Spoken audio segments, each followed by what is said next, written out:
Very true. In fact, Mr. Sharma, I want to ask you this. A lot of big names are involved. Now, during the voting, everyone had their own favorites. They said, okay, this person win or this person will win from the BJP or the Congress. But now, once the exit polls came out, it shows that things are very different. So we will see a lot of big names being defeated today. Definitely. A lot of big names will bite the dust. It's whichever party you take it, a lot of big names will bite the dust, because if the voting percentage is an indicator, and I would like to believe that large number of younger people have come out in votes to vote, that would be a decisive indicator of the results and outcome. So when you're saying a large number of youngsters have come to vote, now the BJP has prided itself on actually bringing out the large number of voters with their the Modi wave and Ab Ki Baar Modi Sarkar, all those things. They have targeted the youngsters. So when you're saying that, are you also implying that most probably the tilt has been towards...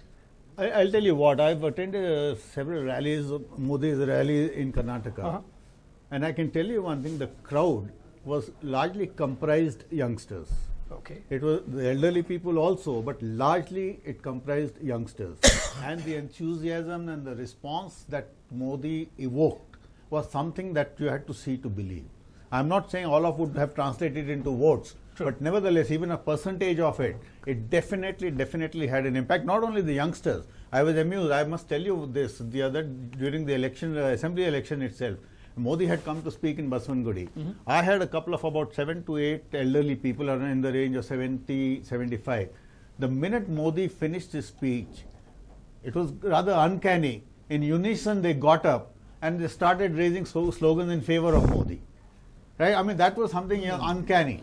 Right? Okay, forget the elderly people. But the younger people and the enthusiasm with which they have come and attended the rallies, it was something very difficult to explain. But I would only say that they want a change, they want something, some jobs, they want development.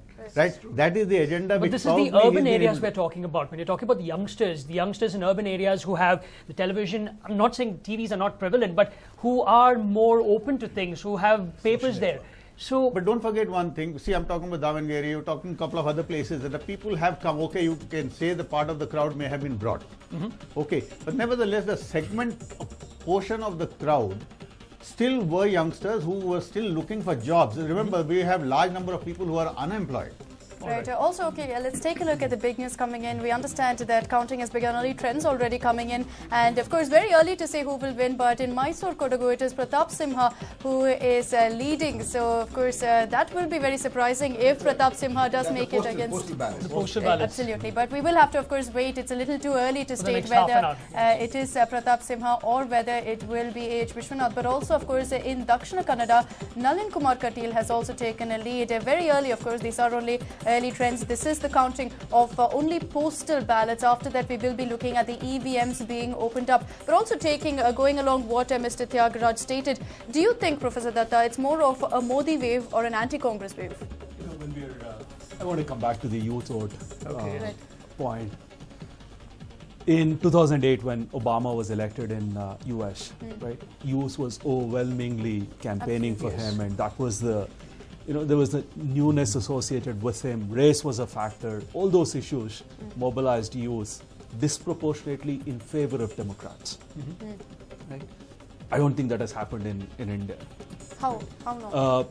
Even though youth have been mobilized, young voters have been brought into the political arena, mobilization will be done and has been done by all political parties. Do you think they built up a larger-than-life image of him? Correct.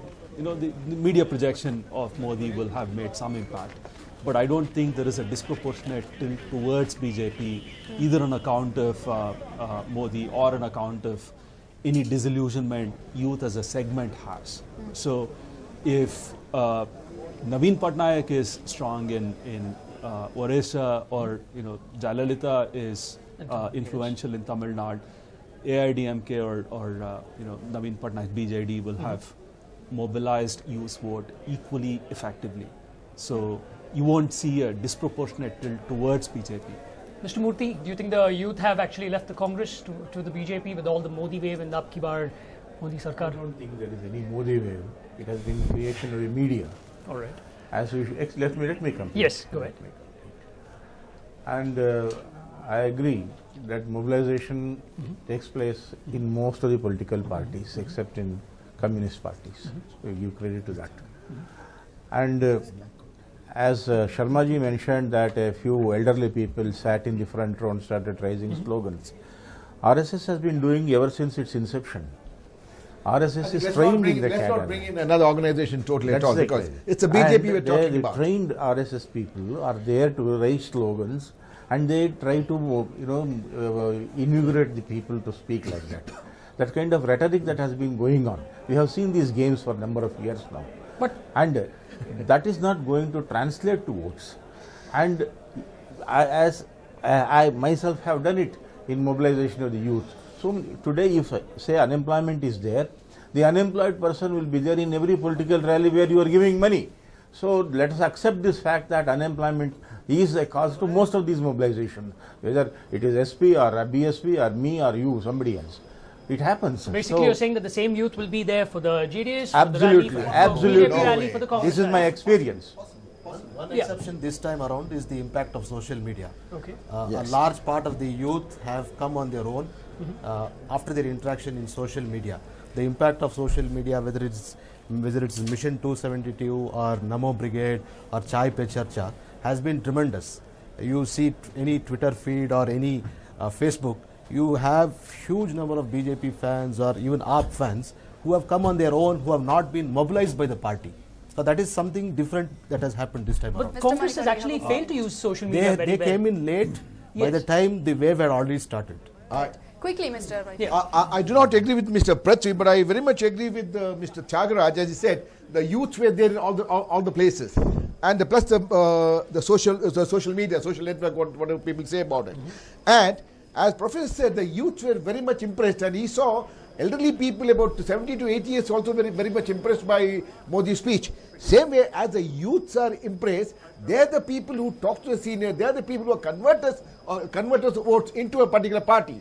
And these youths go back home and talk to the seniors, and the seniors always listen to the youth, youngsters, and they vote. This shows that it was a clear-cut wave of Modi, 100% is there, along with also the failure of the UPA government. Mr. Murthy also stated that the RSS is also playing an important role. I don't think that we should talk about RSS at all, because we are talking about the BJP in this party election. But can we ignore the RSS? Because everywhere, ever since the elections got over, it's the RSS that has been telling the BJP, go and speak to allies, open up. It's the RSS which has actually been playing an important role in the background. I'd like to ask you, were you there when RSS asked the BJP leaders to go and talk to allies?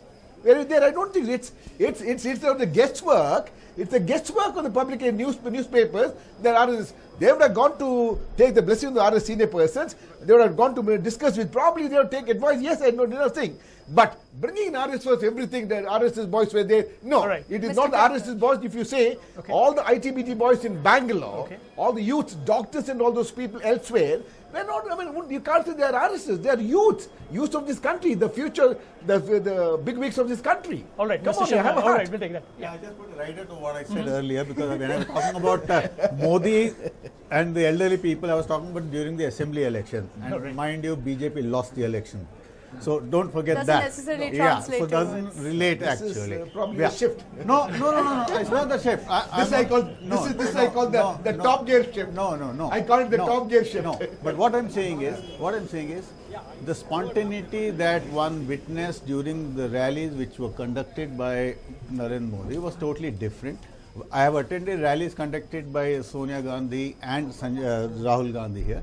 Yes, there were crowds, but that spontaneity you did not see. Okay, but again, I don't say that all the people who came there would have automatically voted for an XY party, because that doesn't happen, right? But yes, a certain percentage of people who had come there, they were actually wanting to see what he had to offer. And those are the people who have, don't forget one thing, corruption during the UPA government has led to a sense of revulsion. Yes, especially among the youth. Especially among the youth. And more importantly, this software professionals who have otherwise been a little casual in terms of expressing their franchise. Yes. They were rather particular in seeing what they had to, what the Modi or BJP government, NDA government would offer in the event they do exercise their franchise. All right. Mr. Jagtap, I wanted to bring the point of the online media. You said that the Congress was late. The BJP utilized it right from the beginning. Now, the Aam Aadmi Party has utilized it right from the beginning, but it really didn't work for them in that way because they decided to avoid everything else but only focus on online media. Yeah, I think a couple of incidents which happened in Delhi, although they did a fantastic job on social media and connecting to the voter. In fact, door-to-door campaign of AAP also was very good. But somewhere down the line, they faltered after January, wherein some of the things which Arvind Kejriwal and team did in Delhi probably didn't go down well with the voters. I think that's when it backfired. Otherwise, their social media team and their outreach was as good as the BJP. In fact, in some of the trends in Twitter, they had completely overtaken the BJP also. Right, also talking about these exit polls, when we were speaking to Mr. Deshmukh, he pulled up a point of Uttar Pradesh and the number there. Yes, Professor Datta. You know, we think of these elections as elections taking place in 543 seats, right? But for the political parties, when they're strategizing, it's about 40 or 50 seats or maybe 60 seats, which will lead to success at the national level. To make the difference. Correct. So this time BJP early on identified that UP was going to be the key seat, and which is one of the reasons why Amit Shah was sent there. His mandate was to get 60 seats. Whether that was realistic or not, when they set out that goal, we don't know. They wanted to better their historic performance, which was I think about 57 or 58. 57 in 1998, right? Yes. So that was the goal, right? So if we are focusing on, if we are going to be coming back to UP all day today, because we know the trends, more or less, the fundamentals in rest of the states are fairly stable.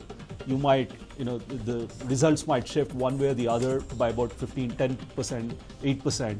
But in UP, there was a chance to gain or lose in a huge way, right? So if BJP could get 50 plus, that would lead them to power, as opposed to getting 25 or 30 seats. So additional effort, putting in more resources, making sure your strategy is right, making sure your candidates are selected properly, all those things would matter in getting this additional push. And do you think Amit Shah has done his bit? Because there's been a lot of talk about how he's planned it so well in UP. There are two things here. One was, we've been talking about this for quite some time.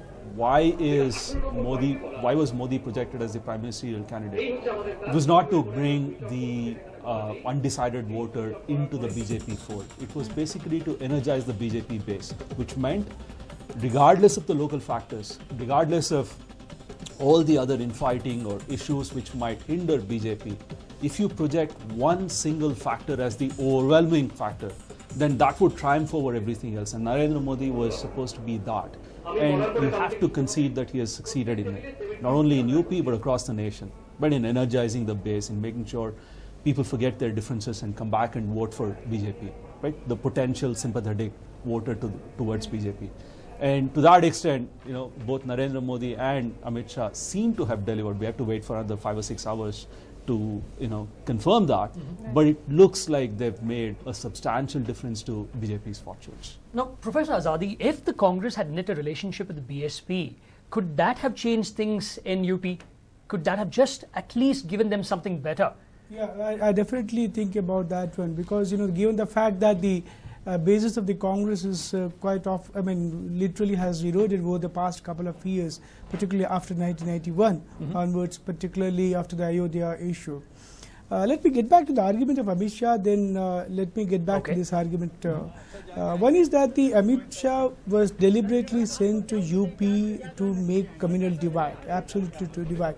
Given the fact that the UP was, even though it was communally divided earlier, but you have to have a clear-cut demarcation between the communities. Look at the Meerut area and other Shamli, Sisoli and other areas. Even though they have witnessed a series of communal riots right from 1980, 80, 82, 87, 89 and other things, but there is a close relationship between the Jats and the Muslims. There is absolutely no cultural difference between these two communities.